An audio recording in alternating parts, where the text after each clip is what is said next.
I've recorded this video to give you a taste or a flavour of what NLP is. NLP standing for Neuro-Linguistic Programming. Now the neuro part represents our neurology, and in our neurology how we store, code information. But being in our neurology, in the mind or the brain as it may be, because there are electrical connections going on with this coding and storing of information. And then we move on to the linguistic part of NLP. And this is the language we use. The language we use can be called surface structure. And surface structure connected to the deep structure, which is our map of reality. And we all have our own individual map of reality. And one of the presuppositions of NLP is the map is not the territory, because the map is just a filter we use to make sense of the world. And so the language we use represents that map. That is why sometimes when you're in a conversation with someone and you're trying to express yourself in some way and they just don't get it because they have a different map of reality. And then we move on to the programming part of NLP. And it really is reprogramming of these bits of coded information to make positive changes for people who may have behavioral problems or who want to get over some cravings. So NLP is a collection of techniques that are very useful, that can be easily applied and easily learned in some way. And then, so we can move on then to some other presuppositions. Now there's many presuppositions, some say up to 21. But I like to think of some of the presuppositions like all behaviors have a positive intention and they are useful in some context. So that meaning that, you know, if someone does something that seems like it's a bad behavior, they do that act of behavior to make themselves feel better. At some subconscious level, it makes them feel better to do something that others may think is a bad behavior. And also you may have a bad behavior, like someone getting angry, and you say, well, what use would anger be? Well, anger can be a great for motivation. And it can also be used for protecting your family or loved ones. So every behavior has some use in some context. And it also has a positive intention. And then I like the other presupposition that all communication is communication. Even silence is communication. So I want to give you an example of that. I'm just going to stop for a moment or two.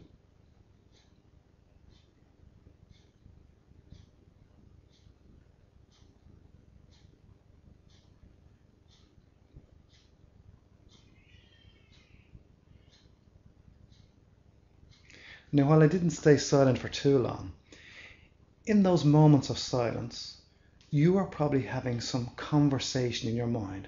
What does he mean with this silence? What's this all about? So if someone says something to you and you don't respond, they start to make up their own responses in their own mind. So there's always some response. So all communication is communication. Even though response creates communication on some level.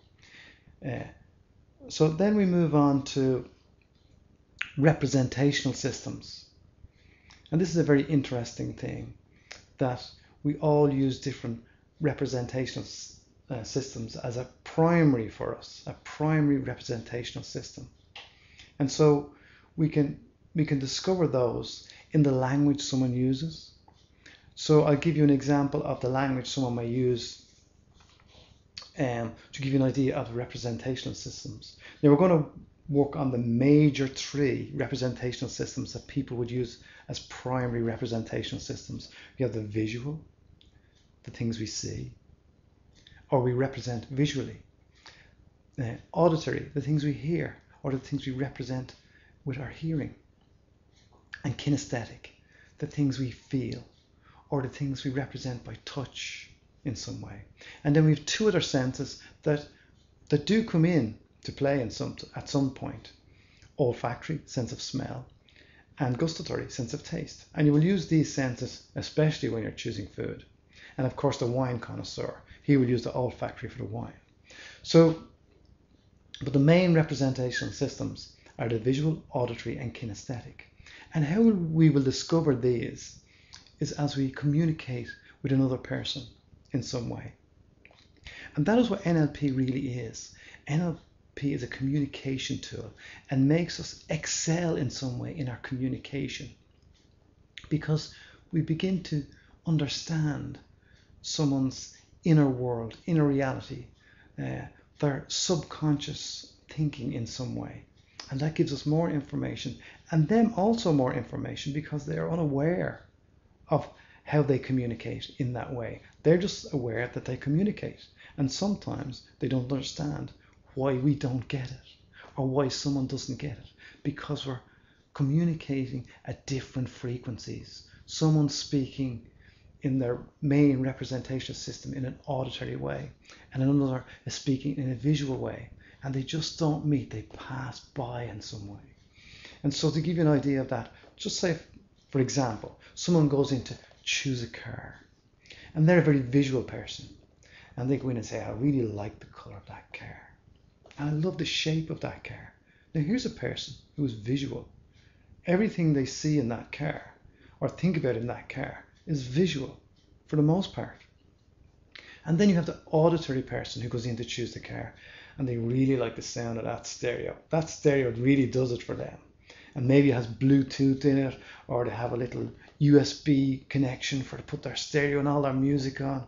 And they also, when they start the car, you hear the hum of that engine. And I really love the sound that comes out the tailpipe when I put my foot down on the accelerator. That there's someone who's really thinking about sounds, and they're a very auditory person. And then you get to the kinesthetic person. So how would you think about kinesthetic? The touch of a car? Now this person may go in, oh, sitting in the seat, the comfort that's in that car. And I really love the way the steering wheel, and I can adjust this steering wheel whatever way I want. And I just love the position of that gear lever. So that's a kinesthetic person, the way they feel their way through the world. Now it doesn't mean that that's all we use. It's the one we primarily use, because the person who's kinesthetic may like the colour of the car, but they will speak more about the comfort of the car, or something to do that's physically tactile in some way. And another way to get ideas about someone's representational system is to look at eye-accessing cues. Now, eye-accessing cues are the way we locate information in our minds, that when we look a certain way, that we begin to locate different parts of our brain, of our mind, to get various bits of information. And so how we do that is that if you're speaking to someone and talking to them about something, and they were trying to plan out something in the future, they may look up this way. And that's called visual construct, because they're constructing something in the future. Or perhaps they may look up this way when you're talking to them about something they did in the past. And that's visually remembered in some way. Or perhaps you ask them about some music they heard before, their favourite song, and they look this way. And that's auditory remembered. Or perhaps they will look this way when you talk about some music, or if they were to think about something that they'd like to hear. That's auditory construct. Or maybe you talk to them and they feel a little down in some way, and they look down this way, and that's their down in their feelings. And then, like earlier, when I went quiet for that few moments, you may have looked down here in some way as you started to do some internal dialogue. And so I have a little image here of what eye-accessing cues are. And so you see this side, visual construct, and then here, auditory construct, here, kinesthetic, and then here, you see visually remembered, here auditory remembered, and here this is auditory digital, which is internal dialogue. So that's a visual representation of what I've been speaking about. And so then we find out other information by using a technique in NLP called the meta model. And the meta model helps us burrow down through the generalizations of what people speak about. And so when we burrow down about what people, the way people speak, we get more specific information. So go beyond the deletions, the distortions, and the generalizations they make. And then we can move on to other aspects of the way our mind codes information. And this is submodalities. With submodalities, when we think about something, think about some past experience, we may see moving pictures, we may see still images, we may see black and white images, we may hear more auditory information.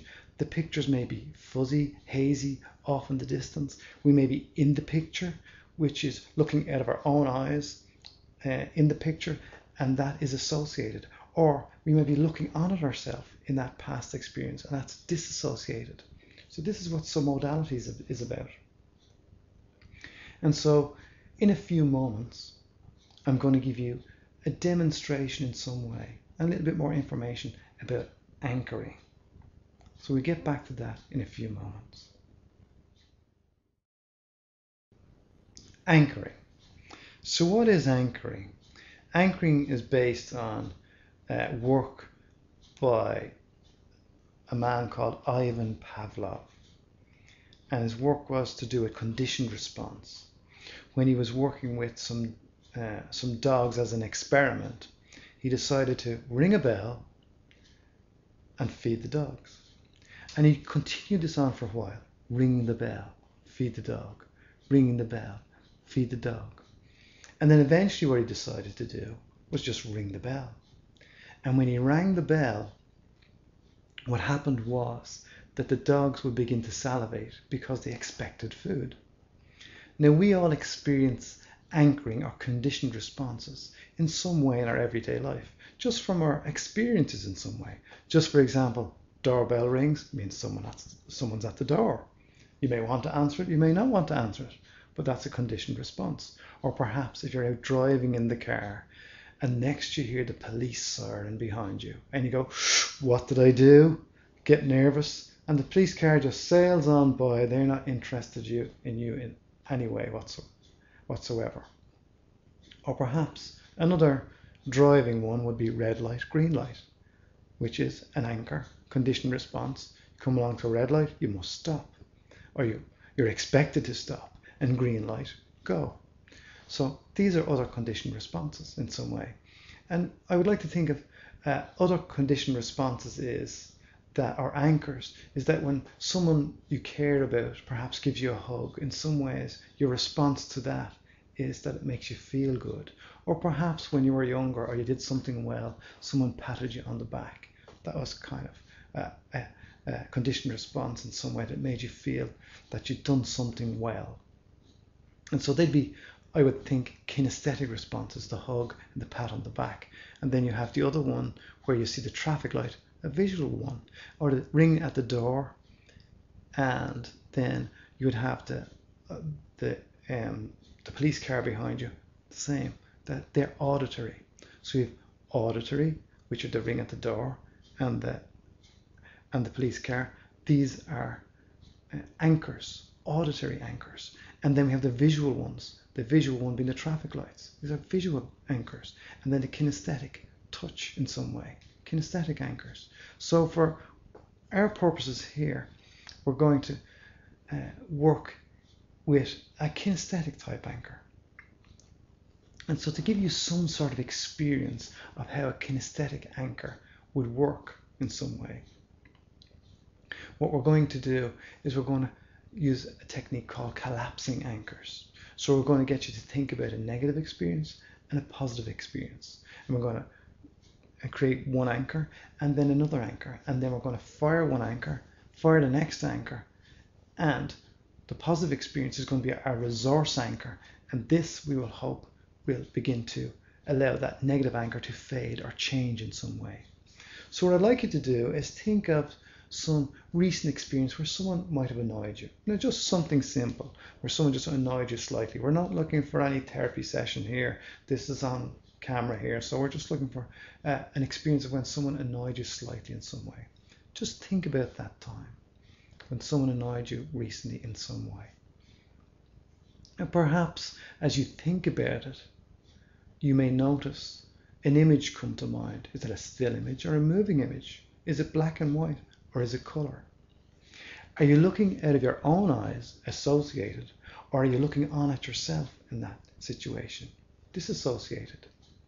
What can you hear? Is there more information in that experience that is auditory? Sounds around you, what's being said? Just notice what comes to mind, and notice also some feelings that may come up around that experience. Okay. Now, as you think of that experience, and the more you think about it, perhaps you begin to feel a little bit annoyed about it again. And as that begins to rise in some way, as it reaches its peak for this moment, I would like you to make a fist with your left hand. Just make a fist with your left hand and squeeze it gently. Just hold on to that peak of that annoyance of experience for a moment. Okay, now release your left hand. Okay, now I want you to squeeze your left hand together again and just notice how that experience pops to mind again. And release your left hand. Now what I'd like you to do is, I'd like you to spell your surname backwards, out loud. Now I'm not there, so I have to trust that you're doing this, so you can get the full benefits of this experience. So just spell your surname out loud, backwards. Excellent. Assuming you have done that, now, what I want you to do is I'm going to ask you to think about positive experience. In a moment, positive experience, but not yet. The reason why I got you to recite your name out loud backwards is called a break state, because that information is still going around in your mind and it's just to distract you from that experience in some way. A bit like what hypnotists use as a pattern disrupt in some way, or disrupting that state in some way. So that's why I got you to do that, for that. So what I want you to do now is I want you to think of a time you felt that you could just about do anything. And we've all had those times. There may not have been many times like that, but those times you just felt you could do anything. No one would bother you in any way at all. Just think of a time you could do just about anything. And as you think about that time, notice what comes to mind. Notice, are you looking out of your own eyes? Associated.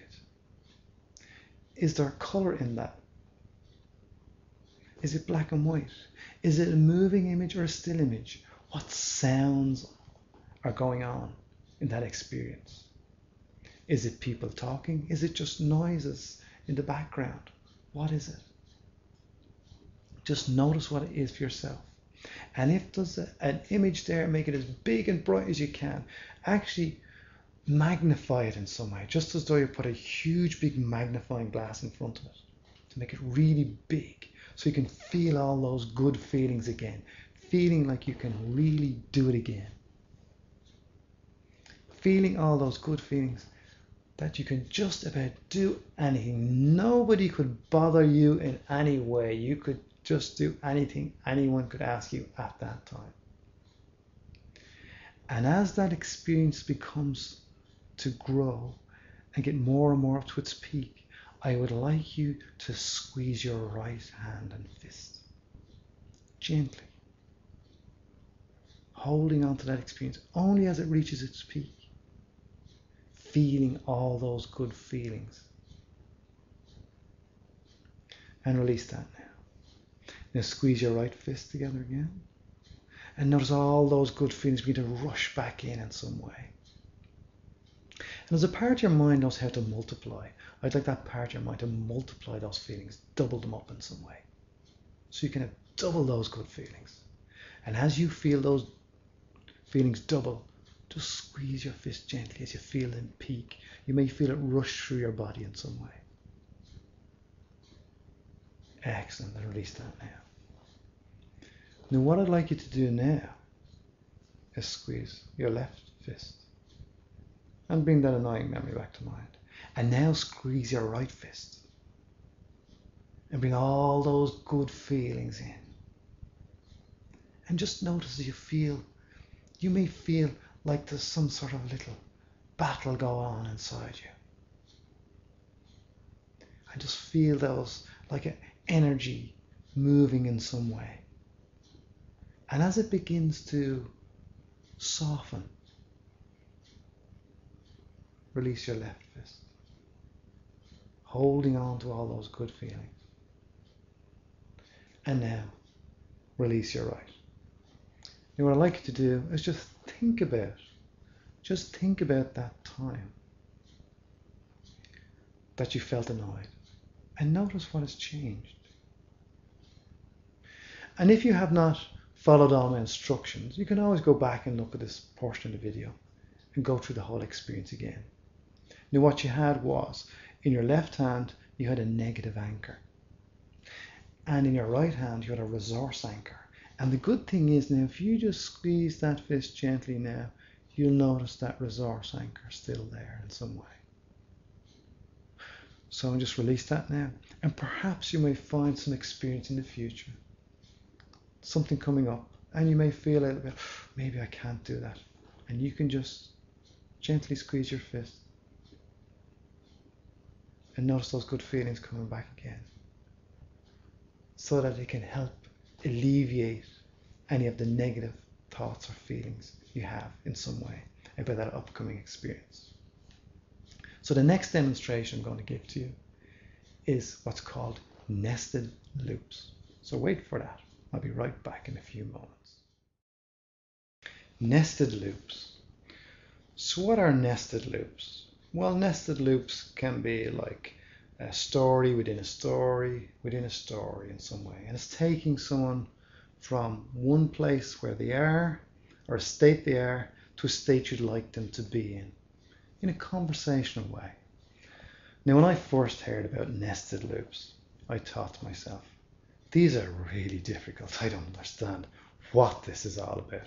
How can I get from one state to another state to another state within a story? How on earth could I do that? And then as I thought about it a little more, I began to get a little bit curious. I got curious how you could think about a story and move from one emotional state to another emotional state. How could I really do something like that? And as I got more curious, I got really interested. And as I got really interested in that, I was thinking about stories and what I could do. And I said to myself, I could really do this. I could do these nested loops if I really wanted to. Now, what have I just done there? What I've done is given you an experience of what a nested loop is.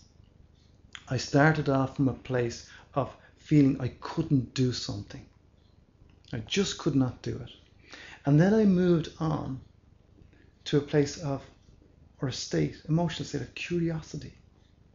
And as I got more curious, I moved on to a state of being interested and where I could achieve this outcome. So this is how we use nested loops when we're working with someone. And this is my visual drawing of what nested loops are. So we start off at the beginning of the story. Oh, it's too hard. And then as I move on through the story, I get curious. So here's a story within a story within a story, and I get interested and it becomes easier.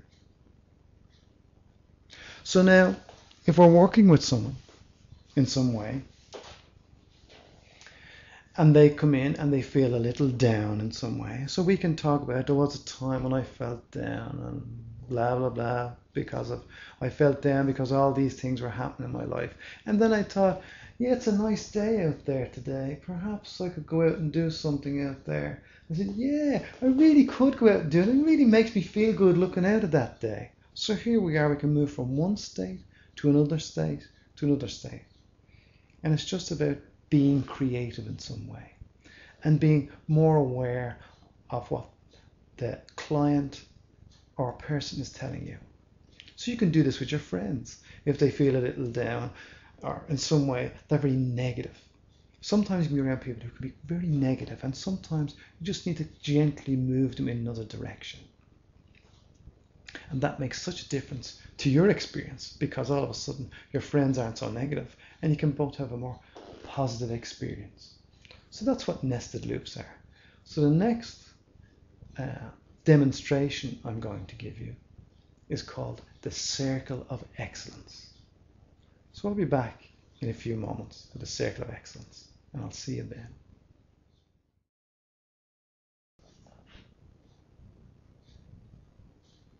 The Circle of Excellence.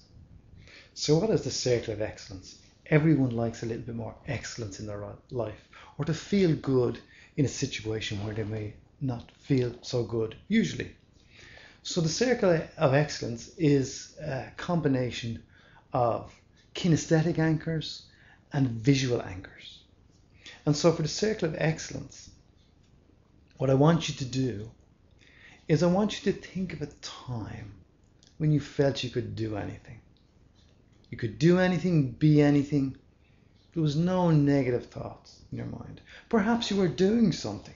Think of a time you're actually doing something, maybe, that you were just in the flow state. Now, athletes get in the flow state. The flow state is when they let the unconscious work and the conscious mind is out of the way. There's no doubt in their mind. So you've had times like that, the flow state. So think of a time in the flow state. It could have been you were shooting pool or some other sport, playing golf, anything, playing darts. You watch any sports person and they get into the flow state. And when you were in those times, the flow state, and I'm using the flow state because it's a very easily remembered state, because you know when you were playing that game or whatever, it was just no mental effort involved. You just could not do anything wrong. And so this is the state you want to feel that you could do just about anything. So I want you to think of a time that you felt the flow state or just felt you could just about achieve anything. Okay. So hoping something has come to mind.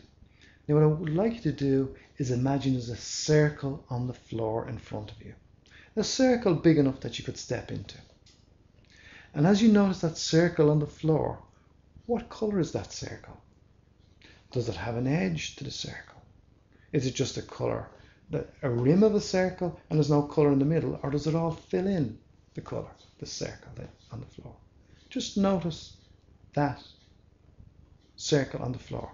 What you're actually doing is what in hypnosis terms is called positive hallucination. That you're seeing something there or you're putting something there that isn't there. So I want you to see that circle on the floor. Okay. Now I'm going to ask you, I'm sitting here, but I want you to stand up for this. And I want you to step into that circle. Okay? Now if you have to move the circle so you can still see the video, just move your circle so you can step into that circle and step into that circle. And as you step into that circle, I want you to bring that memory back to mind. That memory of being in the flow state, in that state when you could just about do anything. Just bring that back to mind. And as you bring it back to mind, notice any visual aspects to it. Is it a movie? Is it a still picture? Are you associated in it? Are you looking out of your own eyes? If you're looking out of your own eyes, see what you see. If you're disassociated, looking on at yourself, I want you to step into yourself to get the full benefits of this. Step into yourself and look out of your own eyes and hear everything you could hear then.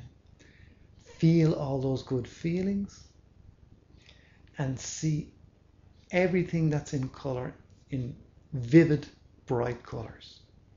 And if they're not, make them as vivid as you can. Just bring all the qualities you can back into that experience of you being in the flow state, or being in that state of excellence, of feeling you could do just about anything. And really feel all those good feelings. And as you feel all those good feelings gather up inside you, feel your whole physiology. You may feel tingling or some sort of energy movement within your body at the same time. And just notice that. Or perhaps you feel this flow all down through your body in some way. Just you're in this energy field within this circle. And as you feel all that, what I want you to do is I want you to make this OK sign. Just press that thumb and forefinger together on your right hand and make an OK sign. And hold on to all those good feelings. And as you release that, just step out of the circle. Excellent. Now I want you to step back into the circle and bring all those good feelings back up again, and put anything else you want into that. Perhaps even another experience where you felt those good feelings. Bring it all into that one circle. There's plenty of space. Just bring it all into that circle of excellence. Perhaps that circle of excellence is like a tube that just covers you around. Like in Star Trek, when they used to be transported from one place to another, the transporter, that tube of light around them. Feel all that around you. In this space, that space is where you keep all your excellence. And as you feel all that grow more and more inside you, press your thumb and forefinger together again. Hold on to all that. And step back out of that circle. Excellent. Releasing that thumb and forefinger. Excellent. Now what I'd like you to do is just step into that circle. And as you step into that circle, feel all that wonderful feelings of being able to do anything, achieve anything. Feel it in every nerve, every fibre, every cell of your body.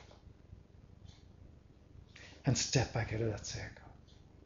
Now what I'd like you to do is, because you created the circle, I'd like you to shrink that down in your mind and see it on the palm of your hand. Tiny little spot. And keep that somewhere safe. It's always with you. So that if you have to do anything in the future, you can just throw your circle of excellence down, allow it to expand to the right size, and step into this energy field that transports you to this feeling of excellence. So just throw it down again to make sure you can do that. See it expand to the right size, and you see this energy field, whatever color, shape, anything, that just step into it and feel all those good feelings, that experience. And step out of it again and allow it to shrink down into the palm of your hand and keep it anywhere you wish. It's yours to bring with you anytime. You now have a circle of excellence that you can use for any time, any experience coming up in the future. If you're getting ready for a presentation or an interview for a job, whatever it is, you can just put your circle of excellence down, step in there, and just feel that excellence so that you can go in and be in the flow state. And you can really enjoy this experience anytime you wish.